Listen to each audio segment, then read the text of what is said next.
Tezkor va muhim xabar. Toshkentdan Rus shahzodasining xazinasi topildi. Azizlar, videorolik juda ham keng qamrovli. Videoni oxirigacha tomosha qilishingizni maslahat beramiz. Moyaklardagi og'riq, tez-tez peshobga qatnash, peshob vaqtidagi achishish, impotensiya, jinsiy a'zolardagi shamollashlar va jinsiy zaiflik sizni bezovta qilayaptimi? Siz qo'rqmang, bizda oddiy yechim bor. 100% tabiiy giyohlardan tayyorlangan vulkan dori vositasi sizni qisqa vaqt ichida davolaydi va o'zingizga bo'lgan ishonchingizni oshiradi. Hoziroq ekrandagi raqamlarga qo'ng'iroq qiling va bepul konsultatsiya oling. Toshkent markazida nafis bezaklari va sirli tarixi bilan ajralib turadigan bir saroy bor. Bu Knyaz Nikolay Romanov qarorgohi. Ushbu saroy nafaqat bir kishining uyi, balki taqdir burilishlarining guvohi hamdir. Maqolamizda Rossiya imperatorining nabirasi Nikolay Konstantinovich Romanov nega Toshkentga surgun qilingani va uning bu yerdagi kechmishi haqida so'zlab beramiz. Knyaz Nikolay Konstantinovich 1850-yil 2-yanvar kuni Sankt-Peterburg shahrida Rossiya imperatori Aleksandr II ning ukasi Knyaz Konstantin Nikolayevich xonadonida dunyoga kelgan. U oilada to'ng'ich farzand bo'lib, Nikolay I ning nabirasi edi.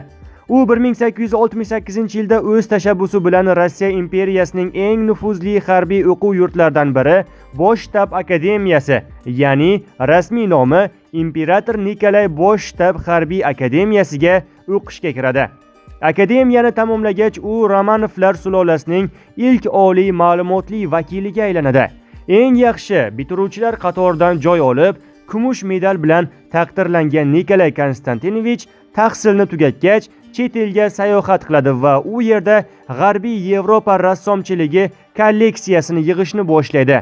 Yevropa bo'ylab sayohatini yakunlagach, Leibgvardiya ot polki, ya'ni Rossiya imperiyasining eng nufuzli va qadimiy harbiy qismlaridan biriga xizmatga kiradi va 21 yoshida eskadron komandiri bo'ladi.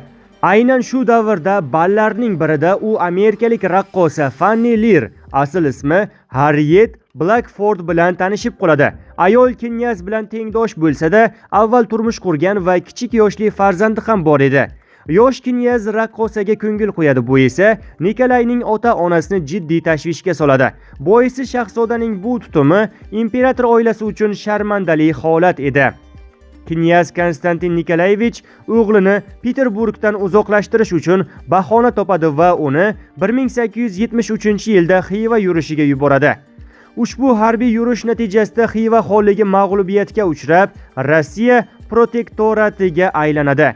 Knyaz Nikolay Konstantinovich Xiva yurishdan omon qaytadi va 3-darajali muqaddas Vladimir ordeni bilan taqdirlanadi. Shundan keyin yosh knyaz yana Yevropaga sayohat qilishga otlanadi. Faqat bu safar u sevgilisi Fanny Lear bilan birga edi. Yevropada u o'zining san'at kolleksiyasini boyitishda davom etadi. O'g'irlik va badarg'a. 1874-yil aprel oyida Nikolay Konstantinovichning onasi Aleksandra Iosifovna Marmar saroyida o'ziga tegishli bo'lgan muqaddas ikonadan 3ta brilliant yo'qolganini bilib qoladi. Ushbu ikonalarni unga imperator Nikolay I nikoh marosimida hadya sifatida bergandi. O'g'irlangan brilliantlar Sankt-Peterburgdagi bir lombarddan topiladi. Izlanishlar brilliantlarni lombardga topshirgan shaxs knyazning adyutanti Yevgeniy Petrovich Varnaxovskiyga olib boradi. Biroq u o'zining o'g'irlikka hech qanday aloqasi yo'qligini qat'iyan ta'kidlaydi. U faqatgina knyaz Nikolay Konstantinovich tomonidan berilgan topshiriqni bajarganini aytadi. Ammo yosh knyaz so'roq vaqtida Injilga qo'lini qo'yib, o'zining aybsiz ekanini aytib qasam ichadi. Bunga hech kim ishonmaydi. Shunda ishga shaxsan imperator Aleksandr II aralashadi va tergovni jandarmlar korpusi boshlig'i graf Pyotr Shuvalovga topshiradi. Shuvalov Marmar saroyida hibsga olingan Nikolay Konstantinovichni 3 soat davomida so'roq qiladi. Tergov jarayonida Nikolay Konstantinovich aybiga iqror bo'ladi. Ma'lum bo'lishicha, u qimmatbaho toshlarni sotib, tushgan pullarni o'zining sevgilisi 24 yoshli amerikalik raqqosa Fanny Learga qimmatbaho sovg'alar olish uchun ishlatmoqchi bo'lgan. Imperator oilasi a'zolarining umumiy yig'ilishida, ya'ni oilaviy kengashda uzoq bahs-munozaralardan so'ng Nikolay Konstantinovichning taqdiri hal qilinadi. Oxir-oqibat imperator oilasining obro'siga eng kam zarar yetkazadigan qaror qabul qilinadi. Knyaz rasmiy ravishda ruhiy kasal deb e'lon qilinadi. So'ngra imperator farmoni bilan poytaxtdan umrbod badarg'a qilinadi. Sevgilisi Fanny Lir esa Rossiyadan chiqarib yuboriladi va unga bu yerga qaytib kelish taqiqi qo'yiladi. Nikolay Konstantinovichga aslida ikki hukm e'lon qilinadi. Birinchisi jamoatchilik uchun rasmiy hukm, unda u aqldan ozgan va layoqatsiz deb e'lon qilinadi. Shuningdek, uning butun mol-mulki vasiylik ostiga o'tkaziladi. Bu qaror nufuzli tibbiyot ekspertlarining xulosalariga asoslangan deb ko'rsatiladi. Ikkinchisi imperator oilasi uchun maxfiy hukm. Unga ko'ra, imperator uyi bilan bog'liq hujjatlardan uning ismi tilga olinishi taqiqlanadi. Uning merosi ukalariga o'tkaziladi. Barcha unvon va mukofotlardan mahrum qilinadi hamda harbiy xizmat ro'yxatlaridan butunlay o'chiriladi. U Peterburgdan umrbod badarg'a qilinadi va unga faqat hukumat tomonidan ko'rsatilgan joyda yashash majburiyati yuklatiladi. U doimiy nazorat ostida yashashi lozim edi. Toshkentga surgun va oilaviy hayot. Nikolay Konstantinovich 1874-yil kuzida Peterburgdan olib ketiladi.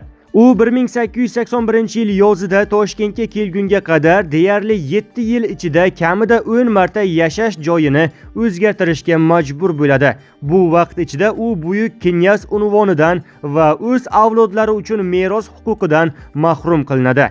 Shuningdek, unga hech qayerda uy sotib olish yoki mustahkam aloqalar o'rnatishga ruxsat berilmaydi.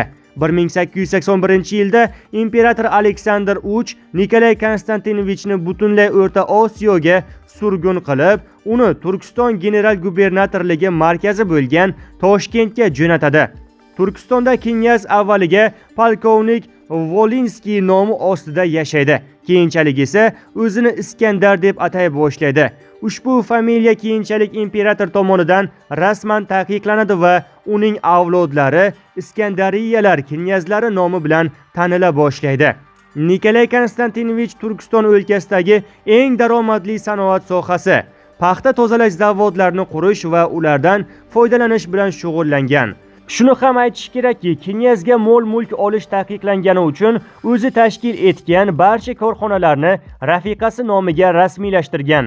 Uning tadbirkorlik faoliyatidan olingan yillik daromadi 1,5 million rublga yetgan. Taqqoslash uchun Peterburgdan unga yillik nafaqa sifatida atigi 200 ming rubl yuborilgan.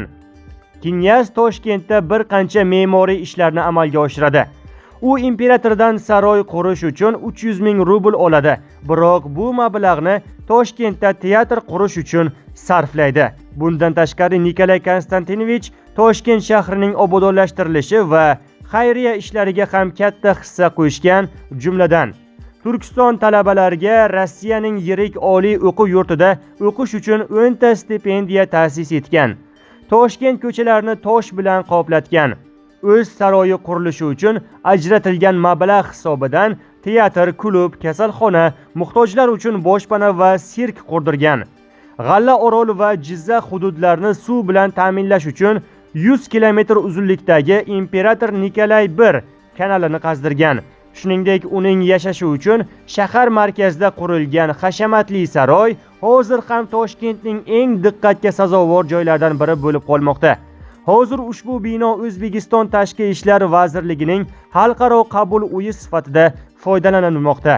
Nikolay Konstantinovich shunday yozgan: "Mening istagim O'rta Osiyo sahrolarini jonlantirish va hukumatga barcha tabaqalardan bo'lgan rus aholisini bu yerga joylashtirish imkoniyatini yengillashtirishdir." Nikolay Konstantinovichning so'nggi yillari va vafoti. 1909-yilda Mikhail Nikolayevich vafot etgandan so'ng Nikolay Konstantinovich tirik qolgan knyazlar orasida eng yoshi ulug'i bo'ldi. Hayotining so'nggi yillarida u astma bilan aziyat chekadi.